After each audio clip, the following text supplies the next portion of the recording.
el don de la salvación para cada uno de nosotros, alcanzado no por obras, para que nadie se llegue a gloriar, sino por medio, Señor, de la fe, la gracia que derramaste para cada uno de nosotros, y que un día, después de estar ciegos, con vendas, confiados quizá muchos en nuestros caminos, propios caminos, pero tu evangelio, la verdad de tu palabra, vino a nosotros para confrontarnos y hacernos entender la realidad de nuestra vida, de nuestro destino.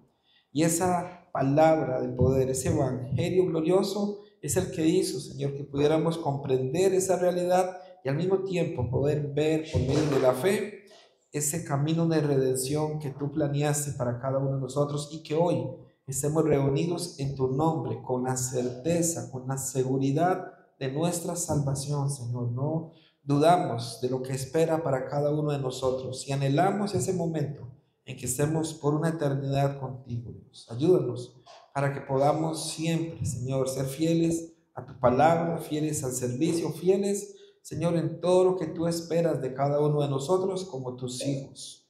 Por eso presentamos este tiempo en tus manos, para que tú uses al predicador, para que de sus labios salga solamente tu palabra, Señor. Oramos en el nombre de nuestro Señor Jesucristo. Amén y amén. Hoy quisiera continuar con la enseñanza o las enseñanzas que hemos estado compartiendo en la segunda carta a los Corintios. Hoy quisiera que podamos enfocarnos en la segunda carta a los Corintios, capítulo 5 y versículo 17. Es un versículo muy conocido, bastante conocido, diría yo. Mientras usted lo busca, yo le hago un recordatorio, un breve resumen de lo que hemos aprendido en estas cartas que el apóstol Pablo le escribe a los Corintios. Es una segunda carta a una iglesia que ha caminado en el paganismo, una iglesia que ha tenido muchos problemas y que el evangelio, como es poderoso, ha transformado las vidas de ellos. El apóstol Pablo menciona en esta segunda carta de algunas ambiciones que él tiene por agradar a Dios, de ese deseo de estar un día en el tribunal de Cristo, y el conocer el temor del Señor lo lleva a poder persuadir a los hombres. Cuando usted y yo conocemos el regalo de la salvación que hemos recibido por parte de Dios y el destino que espera aquellas personas que no han renacido según la palabra de Dios, esto nos lleva a persuadir a los demás, a anunciarles, a avisarles. Hay un amor de Cristo que nos apremia a cada uno de nosotros, y cuando ese amor es manifestado, cuando nosotros nacemos de nuevo, empezamos a comprender algo, que ya no vivimos según la carne. Entonces, dicho esto, quisiera que leamos 2 Corintios capítulo 5 y verso 17. Dice así la palabra de Dios: de modo que si alguno está en Cristo, nueva criatura es. Las cosas viejas pasaron, he aquí, todas son hechas nuevas. En este texto, el apóstol Pablo presenta una situación que ese es el problema de toda, pero de toda la humanidad entera. Y ese problema se llama irreconciliación. Una irreconciliación. Nacimos irreconciliados con Dios, nacimos enemistados con Dios, y ese es el problema. Por eso este versículo es tan memorizado, es tan conocido, pero yo quisiera que pudiéramos escarbarlo un poquito más, Dios coloca a Adán y Eva en el huerto. Siendo instruidos en la palabra, Dios les dice lo que ellos necesitan hacer y que no necesitan hacer. Sabemos que hubo una desobediencia a una palabra de parte de Dios, y eso produjo la separación entre Dios y el hombre. Creo que esto lo sabemos bien, ¿verdad? Pero es bueno que lo repasemos. Decía mi hermano Yadir hace un momento la importancia de comprender mi nuevo nacimiento, de comprender que soy nueva criatura, de comprender que ya no debería vivir según la carne. Y comprender esto es a través de la palabra. Y digo esto porque la carta a los Corintios, la carta a los Colosenses, la carta a los Filipenses, todas las cartas, usted notará que el apóstol Pablo se ve obligado a persuadir, a advertir a la iglesia. A la iglesia, el apóstol Pablo no le habla a personas que no han nacido de nuevo, pues lo hace, pero las cartas van dirigidas a iglesias. Usted puede fijarse cómo inicia la carta a los Corintios y dice a los santos o a los santificados, que están en Corinto, que están en Galacia. Siempre es de esa manera. Y una de las advertencias que hace en sus cartas, o muchas de las advertencias que hace, es por los falsos maestros. Mis amados hermanos, nosotros necesitamos cuidarnos de los falsos maestros. Es una realidad que la Biblia nos presenta. Mucho cuidado con los falsos maestros. ¿Cómo podemos nosotros cuidarnos? Cuando estamos firmes en Cristo, cuando estamos caminando en la verdad del Evangelio y cuando estamos recordándonos una y otra vez esa gran verdad del Evangelio. ¿Cuál es el problema de muchos? Yo nací de nuevo, ya creí en el Evangelio, soy salvo. Creer que eso es suficiente, hermanos, podría ser un grave error, porque podríamos ser víctima de falsos maestros, podríamos dejarnos llevar en algún momento por alguna enseñanza que se parece un poquito. De allí la necesidad que nosotros estemos recordándonos a nosotros mismos, insistiendo, persuadiéndonos a nosotros mismos y a los hombres. Siempre esto es necesario. Hoy compartía con la iglesia en Heredia y les hablaba un poquito, o es algo que está hablando del misticismo.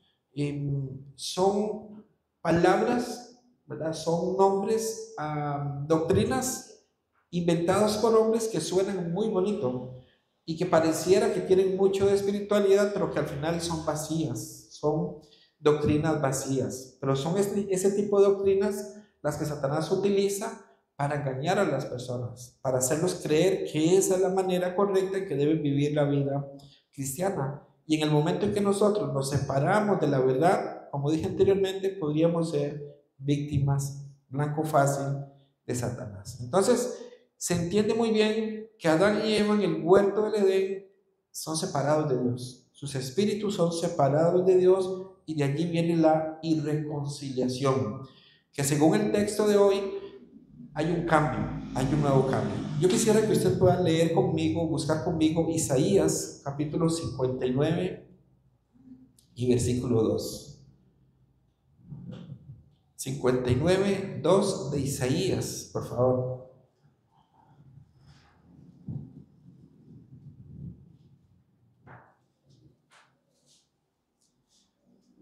Dice Isaías capítulo 59 y versículo 2. Y aquí es donde quiero que podamos ver el causante de la separación. Dice así: pero vuestras iniquidades han hecho división entre vosotros y vuestro Dios, y vuestros pecados han hecho ocultar de vosotros su rostro para no oír. Este es un versículo muy, muy difícil para una persona que ha caminado en la religión constantemente. Más cuando leemos Juan 9:33, Dios no oye a los pecadores. Sabemos que Dios no oye a los pecadores. ¿Sabe que cuando yo mencionaba ese versículo, casi siempre la persona al final dice, ¿dónde dice eso la Biblia? ¿Dónde dice? Yo nunca, me repite el versículo, yo no sabía que decía eso la Biblia. Dios no oye a los pecadores. Y es una realidad con la que muchos luchan. Dicen, no, pero es que a mí Dios sí me oye. A mí Dios sí me oye, a mí Dios me ha dado esto y me ha dado lo otro. Pero podemos entender, según la palabra y ese versículo que acabamos de leer, Isaías 59:2, que hay una división. Dios está de un lado y nosotros estamos del otro lado. Y hay una división que hace que Dios no pueda oír. Dice, han hecho ocultar de vosotros su rostro para no oír. Esa es la razón por la que Dios no oye. No porque no tenga misericordia, de hecho Dios tiene mucha misericordia. Y antes de esto dice que Dios no ha cortado su mano para salvar. Dios anhela salvar desesperadamente. Dios quiere salvar a las personas, pero el pecado, la iniquidad ha hecho que su rostro sea quitado para no oír las oraciones. Entonces ese es el verdadero problema, ese es el causante de la separación. ¿Y ocurrió dónde? En el huerto del Edén. Desde ese momento viene la enemistad entre Dios y el hombre. Aunque muchos, como dije, no quieren creer esto, es la verdad de la palabra. No es por mucho que yo ore, no es por mucho que yo ofrende, no es por mucho que yo ayude a las personas, que Dios va a oír mi oración. Eso no ocurre de esa manera. No puede ocurrir de esa manera. La serpiente, con mucha astucia, logró hacer pensar a Adán y Eva que ellos podían ser más de lo que eran. Ese fue el problema que tuvieron. Fue un problema serio que ellos llegaron a tener, el creer, por la astucia de Satanás, que ellos podían ser más. Yo la otra vez compartí acá, por cierto, cómo ellos tenían todo, ¿cierto? Todo a su disposición. Sin embargo, Satanás siembra en el corazón de Eva, de Adán y de Eva, esa necesidad de levantarse aún más. ¿Más de qué? ¿Más de qué? ¿Codicia? ¿Qué más querían ellos? ¿Qué más necesitaban? Pero lo logró. Satanás logra engañarlos y justo allí hay separación entre Dios y los hombres. Por eso quiero que me acompañe a Romanos capítulo 5, versículo 10.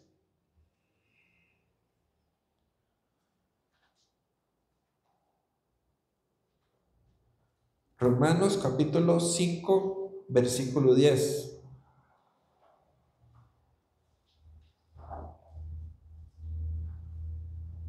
Dice así: porque si siendo enemigos fuimos reconciliados con Dios por la muerte de su Hijo, mucho más, estando reconciliados, seremos salvos por su vida.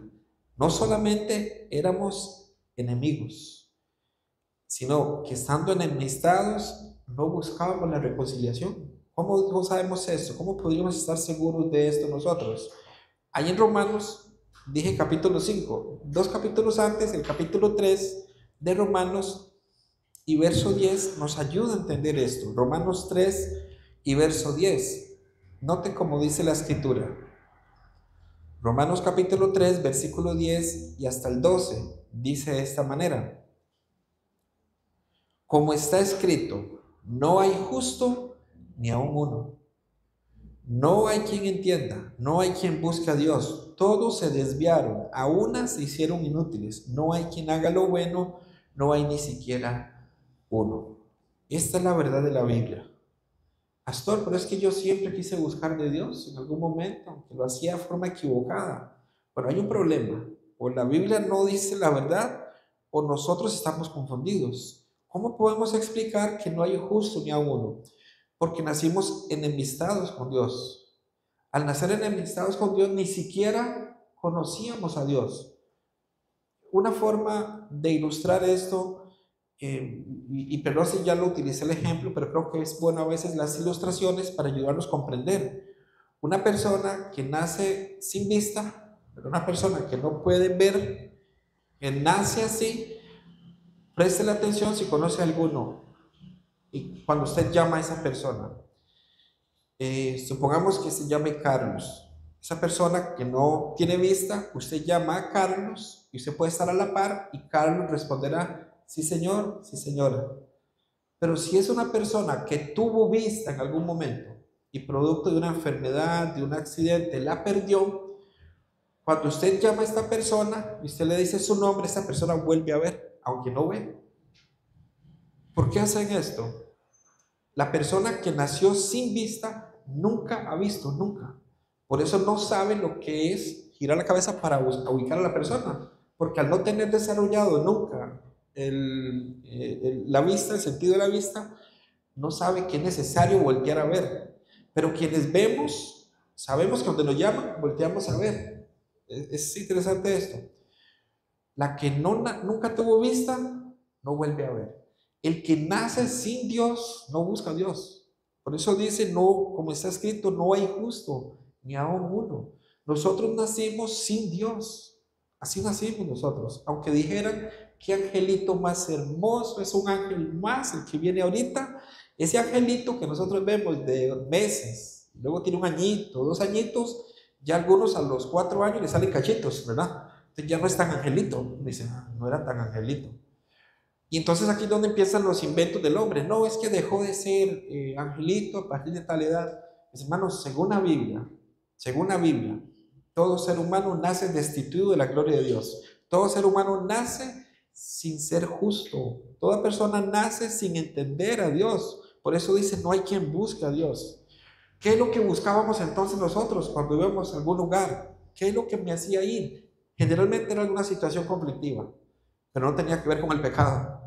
Generalmente tuvo que ver con un problema financiero qué torta, yo le fié a aquella persona y ahora no va a pagar y me van a cobrar a mí. Señor, ayúdame. Ahí sí busco a Dios. Pero ¿cuál es la motivación? Un problema externo.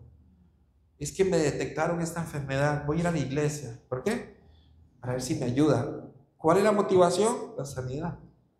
Es que mi equipo de fútbol no queda campeón hace tantos años, voy a ir a la iglesia a ver si queda campeón. Hasta para eso utilizamos que queremos buscar a Dios. Pero en el fondo del corazón nadie quiere buscar a Dios. ¿Hasta qué momento es que alguien decide buscar a Dios? Cuando comprende que ahora sí va para el infierno, cuando se da cuenta que es un pecador y que necesita sí o sí un salvador. Pero él me metería en otro tema, ese lo tocó quizá ahorita al final. ¿Cuál es la diferencia entre una oración de un pecador para buscar su salvador y cuál es la oración de una persona sin Dios y que simplemente necesita al Dios bombero? ¿Han escuchado esa oración? El Dios bombero, lo ocupo de emergencia, entonces lo necesito, lo llamo, lo invoco. Pero mis hermanos, la condición del hombre hasta que es encontrado por Dios es esa: separado, sin querer buscarlo, desviado. Por eso es que la Escritura dice que Dios nos amó a nosotros primero. Nosotros no buscamos a Dios, Él nos encontró, Él nos amó, Él nos mostró su amor. Cuando llegó usted y escuchó a aquel predicador coreano, tico, y le empezó a predicar con mucha paciencia el Evangelio, Dios mostró su amor con usted. Dios muestra su amor para que usted pueda oír este mensaje y usted pueda ahora ser una nueva criatura, que es el texto que estamos compartiendo. 2 Corintios 5:17 dice: de modo que si alguno está en Cristo, nueva criatura es. Las cosas viejas pasaron, de aquí todas son hechas nuevas. Si alguno está en Cristo, nueva criatura es. ¿Qué pasa si alguno no está en Cristo? Muy fácil la respuesta, ¿verdad? No es nueva criatura. El que está en Cristo, nueva criatura es. Quien no está en Cristo, no puede ser nueva criatura. En Cristo las cosas son hechas nuevas. Nacer de nuevo implica eso. Yo llego a nacer de nuevo porque ahora mi vida espiritual empieza a crecer. Yo nací muerto espiritualmente, nací muerto. ¿Saben qué? Se los cuento a manera de testimonio para un predicador, para un pastor, para un maestro. Darse cuenta que estaba equivocado es doblegar el orgullo, es reconocer que estuvo equivocado en su manera de enseñar, es reconocer que no merece ser llamado pastor, que no merece ser llamado maestro. Y es algo que solamente el Espíritu de Dios produce en el corazón de una persona. Sé que nunca he compartido mi testimonio completo, pero algo de lo que yo le dije al pastor Samuel cuando entendí que yo no había nacido de nuevo, yo le dije: pastor, la iglesia es pequeñita, ¿por qué no nos vamos todos para San José? Yo no tengo la capacidad de pastorear. Yo entendí que yo estaba en pañales, yo entendí que yo era un hermanito que necesitaba del Evangelio. Pero gloria a Dios por el pastor Samuel, que Dios le ha dado sabiduría. Me dijo: pastor, tiene que seguir predicando usted. Para ellos usted es su pastor, para ellos. Pero usted sabe ya que usted no es pastor, usted necesita crecer. Hasta que pasado el tiempo, la misión decidió nombrarme pastor. Pero fue un proceso difícil, porque el orgullo siempre se levanta. ¿Cómo? Yo que he enseñado, yo que he estado en los púlpitos, ¿cómo es que yo no soy pastor? Eso pasa mucho, pasa mucho. Pero el punto, mis hermanos, es que las cosas son hechas nuevas. Nacer de nuevo implica que ahora todo va de nuevo. Una nueva vida, y a partir de allí entonces un conteo. Viene el conteo nuevo. Por eso nosotros podemos comprender que de modo que si alguno está en Cristo implica: yo sí debo estar en Cristo, debo lucir como Cristo quiere que yo luzca, debo parecerme a Cristo, debo dejar las cosas viejas atrás. Y el versículo 18, y aquí quiero que me acompañen, 2 Corintios 5:18, vemos cómo Dios se interesó en el hombre a pesar de que éste no le buscaba. Podemos ver el amor de Dios manifestándose a un hombre, a una mujer, a una persona que no le buscaba. Por eso dice el capítulo 5, 2 Corintios 5, verso 18 y hasta el 21, voy a leer, dice así: y todo esto proviene de Dios, quien nos reconcilió consigo mismo por Cristo y nos dio el ministerio de la reconciliación, que Dios estaba en Cristo reconciliando consigo al mundo, no tomándoles en cuenta a los hombres sus pecados, y nos encargó a nosotros la palabra de la reconciliación. Así que somos embajadores en nombre de Cristo, como si Dios rogase por medio de nosotros. Os rogamos en nombre de Cristo, reconciliados con Dios. Al que no conoció pecado, por nosotros lo hizo pecado, para que nosotros fuésemos hecho justicia de Dios en él. Grandes verdades para la fe cristiana. El origen de ser nueva criatura. ¿Quién es la persona que media entre Dios y los hombres? Este versículo nos muestra eso. ¿Cómo se llevó a cabo la reconciliación? Aquí lo veremos. La responsabilidad de quienes hemos nacido de nuevo para con Dios y para con el mundo. Por eso, mis hermanos, resumo versículo 17, somos nueva criatura. Amén. Eso dice Romanos, 2 Corintios 5, 17, somos nueva criatura. Verso 18, leo nuevamente solamente el versículo 18, y todo esto proviene de Dios, quien nos reconcilió consigo mismo por Cristo y nos dio el ministerio de la reconciliación.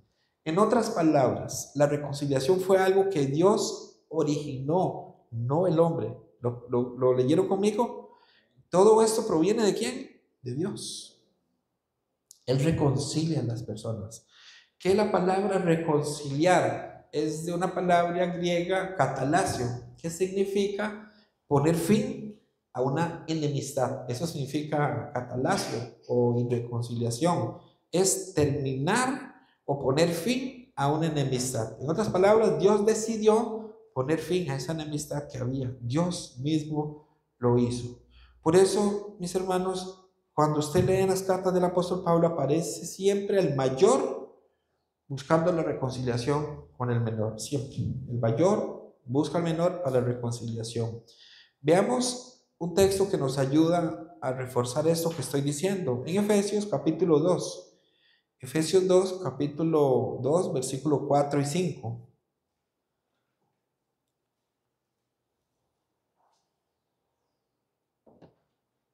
Efesios capítulo 2, versículo 4 y 5. Pero Dios, que es rico en misericordia, por su gran amor con que nos amó, aun estando nosotros muertos en pecados, nos dio vida juntamente con Cristo. Y pone entre paréntesis, por gracia sois salvos. Con razón es que el apóstol Pablo dice que todo procede de Dios. ¿Se da cuenta? Todo procede de Dios. Nosotros estábamos muertos. ¿Cuál es un error que creemos? Yo estoy vivo. ¿Por qué estoy vivo? Porque como, porque camino, porque observo. Yo estoy vivo, porque estoy mal, estoy muerto. De allí que muchas personas, cuando uno se las topa en el camino, ¿cómo está fulanito? Ah, muy bien, dice el pastor, porque come, porque duerme, porque tiene un techo. Dice que está bien. Qué terrible, está muy mal, pero nosotros solemos decir, estoy bien, tenemos techo, tenemos comida, tenemos trabajo, estamos bien. Si nuestra alma no ha renacido, estamos terriblemente mal, terriblemente mal. Por eso es que estando muertos en pecados, Él nos dio vida juntamente con Cristo. ¿Quién Él? Dios. Noten que aparece Dios, que es rico en misericordia por su gran amor con que nos amó, aun estando nosotros muertos en pecados, nos dio vida juntamente con Cristo. Por gracia sois salvos. Entonces se está refiriendo a la salvación, ciertamente y claramente se refiere a la salvación. Por eso es que la salvación depende de Dios. Creer que proviene de mí, gran error. Yo les he compartido que cuando yo empecé a estudiar un poquito acerca de la salvación, yo logré comprender que la salvación no se perdía. No se puede perder, porque no depende de mí. Tenía claro este concepto, pero yo no sabía cómo era que yo alcanzaba la salvación. Qué irónico, ¿verdad? Saber que no se pierde, pero no puede explicar cómo es que no se llega a perder.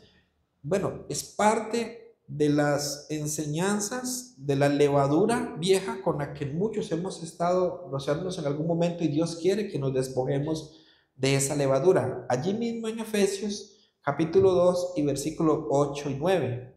Dice así, Efesios 2, verso 8 y 9. Me gustaría que lo leyéramos juntos, mis hermanos. Efesios capítulo 2, versículo 8 y 9. Dice así, porque por gracia sois salvos por medio de la fe, y esto no de vosotros, pues es don de Dios, no por obras, para que nadie se gloríe. Entonces, este texto revela primeramente la procedencia de la reconciliación. ¿Lo vieron? La procedencia, Dios. Pero ahora veremos quién es el agente, digamos, quién es el agente de la reconciliación, quién es el autor. El autor intelectual no siempre es el autor material. Voy a tener que usar un ejemplo feo, pero quizá nos pueda ayudar a entender esto. Lamentablemente nos hemos visto envueltos en sicariato, ¿cierto? Entonces, esa persona que lleva el arma y decide quitarle la vida a otra persona, él es el que realiza una obra, pero él no es el que la deseó, él no es el que la originó. Hubo alguien que planeó y simplemente lo mandó para que él realizara la obra. Es algo lo que estamos viendo acá. Por supuesto, guardando las distancias y totalmente lo contrario a lo que ejemplifiqué con la muerte. Es al contrario, alguien planea vida para nosotros. Por eso tenemos que ver quién es el que origina esa vida en nosotros. ¿Cómo es que ocurre? En 2 Corintios 5, verso 19, siguiendo con nuestro texto, dice así, 2 Corintios capítulo 5, versículo 19, que Dios estaba en Cristo reconciliando consigo al mundo, no tomándoles en cuenta a los hombres sus pecados, y nos encargó a nosotros la palabra de la reconciliación. Entonces, había una deuda del hombre pendiente, y Dios estaba dispuesto a cancelar la deuda, pero no a ignorarla. Mis hermanos, Dios sabía que había una deuda. Dios tenía claro que había una deuda del hombre a Dios, y Dios no estaba dispuesto a ignorarla. Dios nunca estuvo dispuesto a decir, no pasa nada, tranquilos. No, Dios sabía que había una deuda, y como un juez justo tenía que hacer que esa deuda se cancelara. El deudor tenía que cancelarla.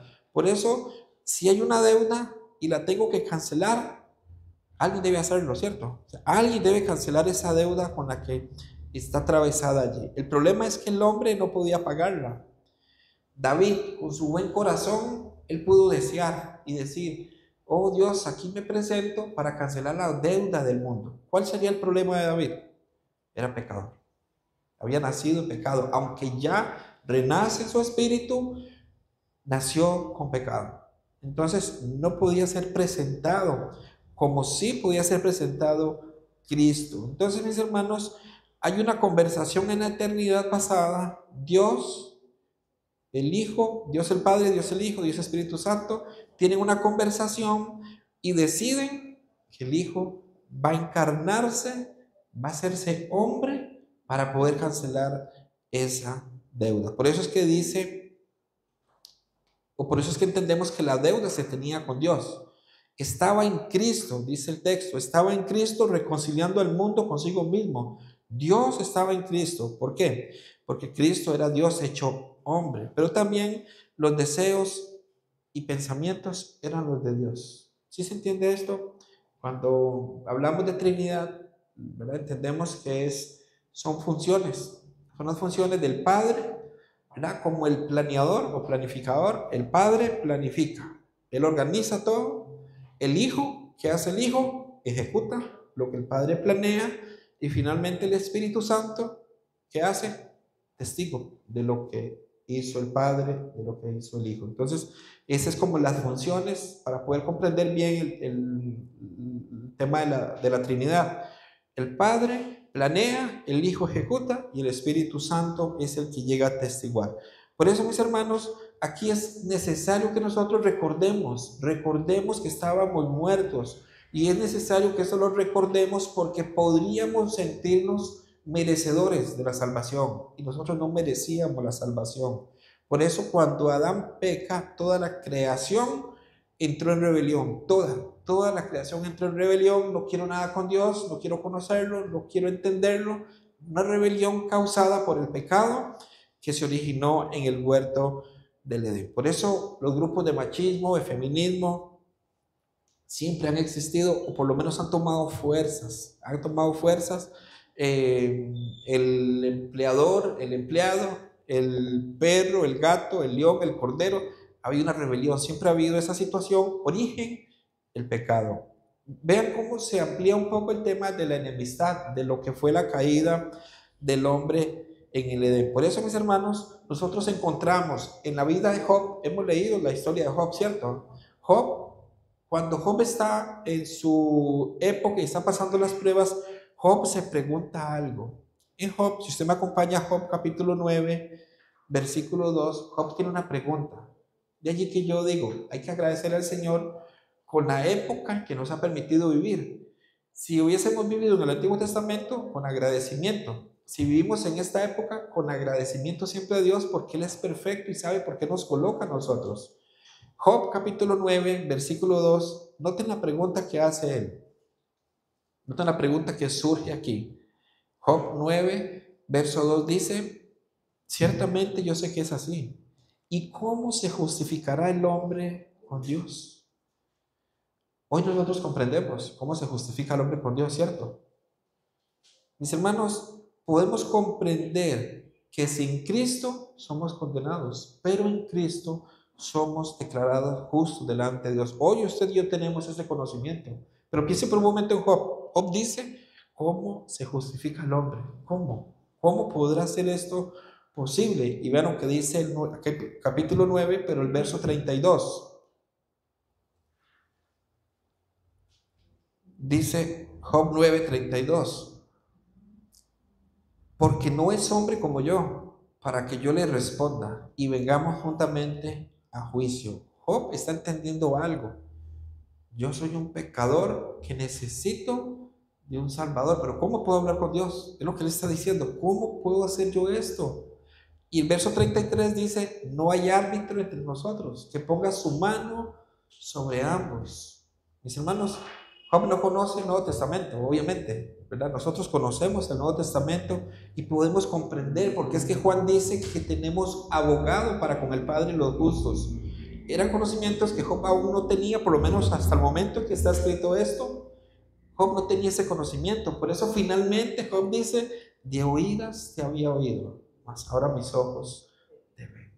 Un hombre que fue probado, un hombre que conoció a Dios perfectamente, un hombre que entendió que Dios tenía cuidado de su vida. Ahora, ¿cómo se lleva a cabo la reconciliación? Para seguir con nuestro texto. ¿Cómo se llevó a cabo la reconciliación? Versículo 19 dice así, 2 Corintios 5:19. Este es nuestro texto de hoy, 2 Corintios capítulo 5, versículo 17 al 21. Dice el verso 19, que Dios estaba en Cristo reconciliando consigo al mundo, no tomándoles en cuenta a los hombres sus pecados, y nos encargó a nosotros la palabra de la reconciliación. Nos la dio, mis hermanos. No, pero noten cómo, y lo que me llama la atención, no tomándoles en cuenta a los hombres sus pecados. No los apiló, no los contó, pero no los ignoró. Esto creo que tiene que ser muy bien comprendido. Dios sabía que había deudas, sabía que había pecado, no la ignora, pero tampoco la está contando, no la está apilando. Dios no toma en cuenta, dice este versículo, este texto, no tomándoles en cuenta a los hombres sus pecados, y nos encargó a nosotros la palabra de reconciliación. Sigue diciendo el verso, o veamos el verso 21, por favor. Al que no conoció pecado, por nosotros lo hizo pecado, para que fuésemos hechos justicia de Dios en él. Cuando el Hijo va a la cruz, cuando Cristo va a la cruz, Él viene cargando el pecado, viene cargando el pecado del mundo, de la humanidad, va sobre las espaldas de nuestro Señor, allí va el pecado. Entonces, ¿cómo se ve Cristo? Cargando el pecado del mundo. Dice el texto, al que no conoció pecado por nosotros, lo hizo pecado. No lo hizo pecador, lo hizo pecado. ¿Qué significa? Cargó el pecado del mundo. Sin él pecar, sin haber hecho solo pecado, él carga. El inocente tomando el lugar del acusado. el mediador, el árbitro, el que habló Job habló de un árbitro, ¿recuerdan? Un mediador. ¿Cómo lo lograremos? Isaías, que fue el primer texto que leímos, decía que hay una división entre Dios y los hombres, y esa división hace que Dios no oiga al pecador. Pero Cristo ahora se coloca en el medio. ¿Para qué? Para mediar, para interceder, para presentar al hombre y su pecado cancelado delante de Dios. Decía Yadir, ¿a quién ve Dios ahora? ¿A Joshua o a Cristo? A Cristo. Es lo que Él ve. A quienes hemos creído por la fe, esa división que se levantó en algún momento determinado, en Cristo se cae. Por eso Dios ve a Cristo siempre en la vida de uno de sus justos. Y esta fue una lucha que se dio. La deuda tenía que ser cancelada, no ignorada, tenía que ser cancelada, pero para poderla cancelar tenía que ser alguien perfecto. Esa es la razón por la que el juez mismo, ese juez dicta una condena, pero él mismo la cumple, porque él dice, ese pecado tiene que cancelarse. ¿Y cómo es la paga del pecado? La muerte. Sin derramamiento de sangre no hay remisión por los pecados. Este corderito tenía que cargar el pecado y morir por ese pecado. ¿Quién fue ese corderito? Cristo Jesús, el Cordero perfecto. Por eso Juan dice, Juan 1:29, recuerden ese texto, el siguiente día oyó Juan a Jesús y dijo, he aquí el Cordero de Dios que quita el pecado del mundo. Mis hermanos, al que no conoció pecado por nosotros, lo hizo pecado. ¿Para qué? Aparece allí esa palabra, ¿para qué? Cuando aparece la expresión ¿para qué? Revela propósito, o sea, hay un propósito. Entonces, preguntémosle el texto, ¿para qué? ¿Verdad? Al que no conoció pecado, por nosotros lo hizo pecado. Entonces, Cristo, sin conocer pecado, por nosotros lo hizo pecado, para que nosotros fuésemos hechos justicia de Dios en Él. Esto es glorioso. Este es el glorioso intercambio. Un glorioso intercambio en donde Cristo sus riquezas las traslada a quienes estábamos muertos en pecados, y la miseria, el pecado que había en nosotros es trasladado a Cristo para que muera vergonzosamente desnudo en una cruz cargando el pecado nuestro. Fuerte esto, ¿verdad? Ese es el evangelio. Ese es el evangelio que debería motivarnos a nosotros para que podamos vivir una vida digna. ¿Cómo vivimos una vida digna? Ya casi veremos un poquito más de esto. Entonces, para que fuéramos hechos justicia de Dios.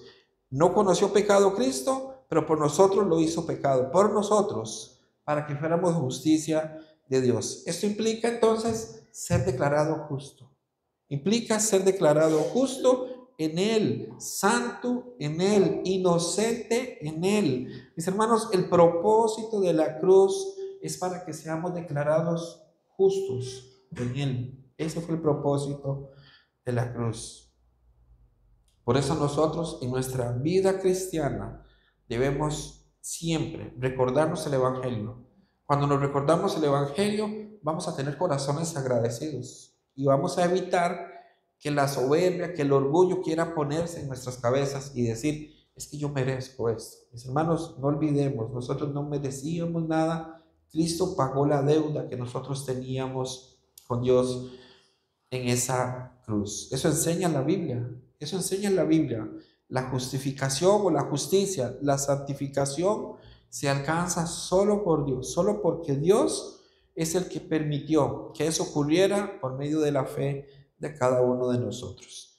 Yo creo que veamos un texto que se parece mucho a lo que hemos estado compartiendo ahorita. Y ese texto está en Romanos 3. Y creo que podamos verlo y hacer una comparación con lo que estamos hoy comprendiendo y estudiando. Dice Romanos capítulo 3 y versículo 23 hasta el 26. Voy a leerlo. Dice así. Romanos 3, verso 23 al 26. Por cuanto todos pecaron y están destituidos de la gloria de Dios, siendo justificados gratuitamente por su gracia mediante la redención que es en Cristo Jesús, a quien Dios puso como propiciación por medio de la fe en su sangre, para manifestar su justicia a causa de haber pasado por alto en su paciencia los pecados pasados, con la mira de manifestar en este tiempo su justicia, a fin de que, Él sea el justo y el que justifica al que es de la fe de Jesús. Veamos los dos textos. Romanos 3:23 dice, por cuanto todos pecaron y están destituidos de la gloria de Dios. Así dice, ¿verdad? Todos pecaron, no alcanzaron la gloria de Dios. La irreconciliación de la que habla el apóstol Pablo a los Corintios es justamente esta misma. Es una irreconciliación, una enemistad ocurrida en el Edén, todos enemistados. Dice el verso 24 de Romanos 3, siendo justificados gratuitamente por su gracia, mediante la redención que es en Cristo Jesús. Como dice, justificados entonces gratuitamente por su gracia, por medio de la redención. Eso significa, Dios estaba en Cristo. Lo leímos ahorita en Corintios. Y aquí lo podemos visualizar de la misma manera. Dios estaba en Cristo. Romanos 3:25, a quien Dios puso como propiciación por medio de la fe en su sangre, para manifestar su justicia a causa de haber pasado por alto en su paciencia los pecados pasados. ¿Qué es propiciación? Es apaciguar la ira. Eso es propiciación, apacigua la ira. Entonces, a quien Dios se exhibió públicamente como propiciación por su sangre, fue Cristo exhibido en la cruz. Cristo, allí mismo como propiciación. Sigue diciendo el verso 26, con la mira de manifestar en este tiempo su justicia, a fin de que Él sea el justo y el que justifica al que es de la fe de Jesús. Dios, mis hermanos, pasó por alto los pecados cometidos, no tomó en cuenta los pecados de los hombres, a fin de que Él sea justo, dice, a fin de que Él sea justo y el que justifica al que tiene fe en Jesús. Decía Corintios, al que no conoció pecado, lo hizo pecado por nosotros para que fuéramos hechos justicia de Dios en él. Si se dan cuenta, la Biblia se explica sola. Se toma los versículos y se está explicando solita, explica perfectamente. Pero mis hermanos, todo esto que hasta ahorita hemos visto nos debe llevar a un punto que para mí es el más importante de todos. Verso 19, 2 Corintios 5:19 nos lleva a una responsabilidad de ser embajadores. Noten lo que dice 2 Corintios 5:19 al 20, que Dios estaba en Cristo reconciliando consigo al mundo, no tomándoles en cuenta a los hombres sus pecados, y nos encargó a nosotros la palabra de la reconciliación. Así que somos embajadores en nombre de Cristo, como si Dios rogase por medio de nosotros, os rogamos en nombre de Cristo, reconciliados con Dios. Y es como un grito, como una invitación, reconciliados con Dios. Os rogamos en nombre de Cristo, reconciliados con Dios. Mis hermanos, es en agradecimiento a lo que yo he aprendido según la palabra de Dios, que seré responsable en realizar esta encomienda dada. ¿Cuál es la encomienda dada? Y hablo por mí, predicar el Evangelio. Predicar el Evangelio es algo que yo he entendido, que el simple hecho de haber nacido de nuevo, de ser nueva criatura, entiendo que Dios me encomendó esta tarea. Yo predico el Evangelio por agradecimiento a mi Señor. Hay una historia, quien la cuenta fue un pastor muy reconocido llamado Charles Spurgeon, un hombre muy estudiado, predicaba la palabra y recibe una llamada y le dicen, queremos que seas el embajador de Inglaterra, le dicen. Y ese hombre era muy preparado en la palabra de Dios, muy preparado en sus estudios universitarios, en política, y su madre le dice, si Dios te ha llamado a predicar su palabra, no te rebajes a ser embajador de Inglaterra. Hermanos, si Dios te ha llamado a predicar la palabra, no te rebajes a ser embajador de este país, de ninguna nación. Embajadores de Cristo, qué hermoso. Embajadores, ¿qué es un embajador? Un representante. Por eso nosotros debemos comprender la importancia, lo que implica ser nueva criatura en Cristo. Ser nueva criatura en Cristo es dejar las cosas pasadas, dejarlas. Soy nueva criatura, todo está siendo hecho nuevo. Dios nos llama a nosotros a que seamos embajadores de Cristo. Vean conmigo un momentito, si se da cuenta, he utilizado Romanos y 2 Corintios para tratar de afirmar más esta enseñanza. En Romanos 10, verso 13, tremenda palabra. Romanos 10, versículo 13 al 17. Note lo que dice: porque todo aquel que invocar el nombre del Señor será salvo. Verso 14.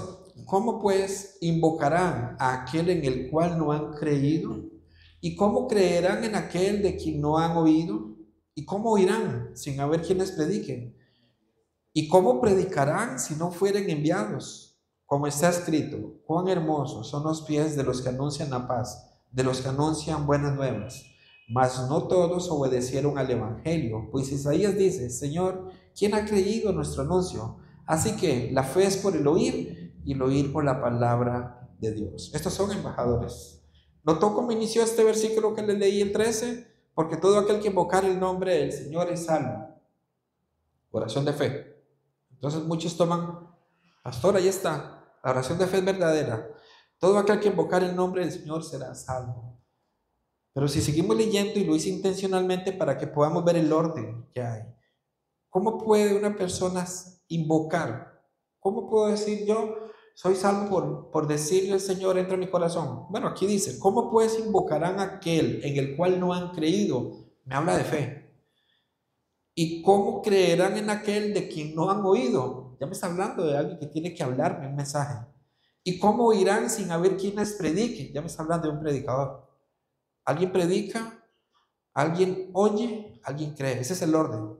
Pero quiero que veamos un poquito más el orden más atrás. ¿Y cómo predicarán si no fueran enviados? Somos embajadores de Cristo, llamados por Cristo mismo. Y ese es un regalo, mis hermanos. Ninguno de ustedes ha sido llamado por un hombre. Han sido llamados por Dios mismo, para que seamos soldados de Cristo, para que podamos entrar en el ejército del Señor, y para que podamos caminar como un soldado de Cristo, un soldado que ha entendido quién lo ha llamado. Y si una persona ha nacido de nuevo, sabe la voz que lo llamó, reconoce esa voz, va a reconocer. ¿Cómo sabemos si un soldado es buen soldado? Cuando se le da una orden y dice: sí, Señor, ese es un soldado.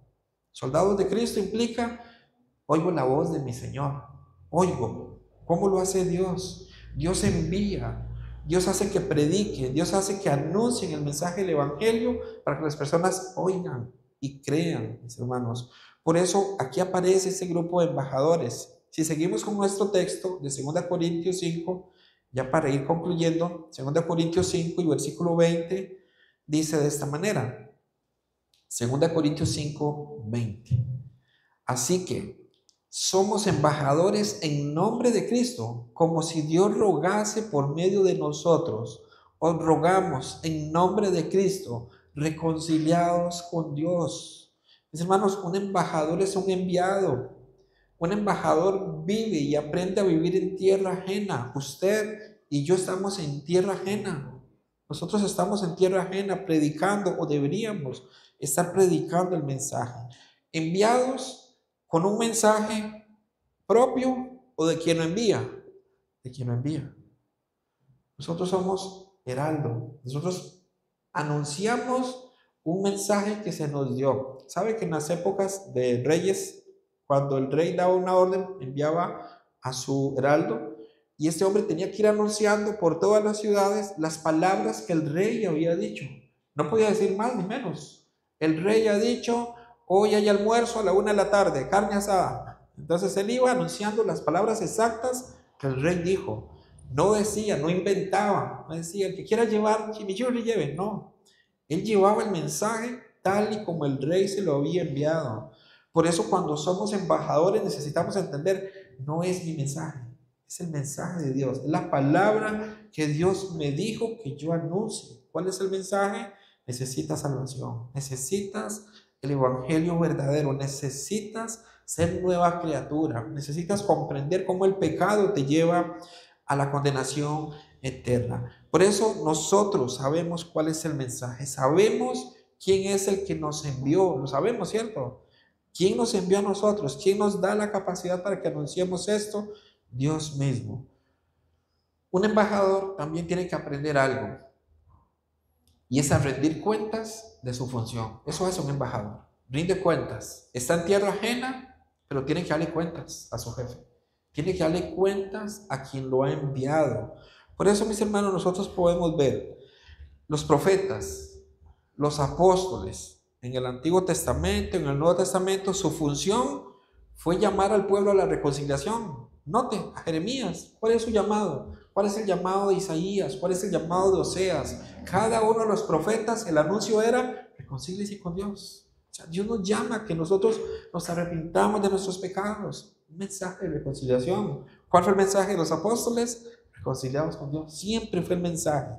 Es el mensaje que no ha cambiado, y nosotros debemos comprender que somos embajadores de Cristo. El apóstol Pablo, quien es el que escribe esta carta, inspirado por el Espíritu Santo de Dios, por eso hemos aprendido en estos meses que hemos estado compartiendo estas cartas o estos capítulos, cómo verdaderamente tenía ambiciones de agradar a Dios. Y quería agradar a Dios. Él así lo expresa: mi ambición es agradar a Dios. ¿Por qué razón, Pablo? Bueno, porque voy a estar en el bema de Cristo, en el tribunal, donde Él pesará todas mis buenas obras. Él pesará todo lo que yo hice y recibiré coronas. ¿Y por qué hace esto Pablo? Porque conoce el temor de Dios. Hay un respeto, hay una reverencia de Él que lo lleva a persuadir a los hombres. Pablo sabe que él necesita persuadir a los hombres, porque el amor de Cristo lo ha llegado a tomar. El amor de Cristo me apremia, dice Pablo en uno de sus versículos en capítulo 4. El amor de Cristo nos apremia, y él entiende que cuando es una nueva criatura ya no considera a nadie según la carne. Nosotros ya no debemos considerar a nadie según la carne. Por eso es que todo esto procede de Dios. Amén. Todo procede de Dios. Amado Señor, damos gracias en esta tarde por la oportunidad, por el privilegio que nos das de compartir tu palabra, Señor, y de refrescarnos en cuanto a lo que tú has hecho, Señor, como seres humanos, y en donde estamos rodeados, Señor, de este mundo lleno de pecado. A pesar de que tú nos has limpiado con tu palabra, Señor, solemos ensuciarnos nuestros pies, solemos ensuciarnos, y es necesario que nosotros nos recordemos el Evangelio en nuestras vidas. Ayúdanos, Señor, para que podamos ser más efectivos en nuestra labor.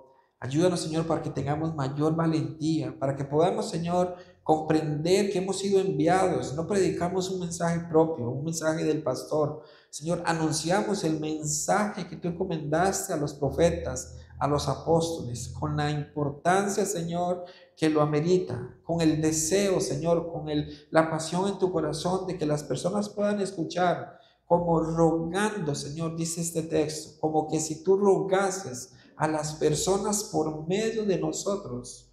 Por eso, Señor, nosotros hoy te rogamos que nos ayudes, que nos guíes, Dios, que nos hagas poder comprender la importancia de anunciar este mensaje. Muchas son las personas que se pierden diariamente, muchas, Señor, y muchas quizá a nuestro alrededor. Ayúdanos para que tomemos este rol de embajadores de una manera seria, Señor, de una manera entregada, para poder dar fruto, Dios, para poder servirte de la forma correcta. Y todo esto nosotros oramos en el nombre de Cristo Jesús. Amén y amén. Que el Señor bendiga sus vidas, mis hermanos.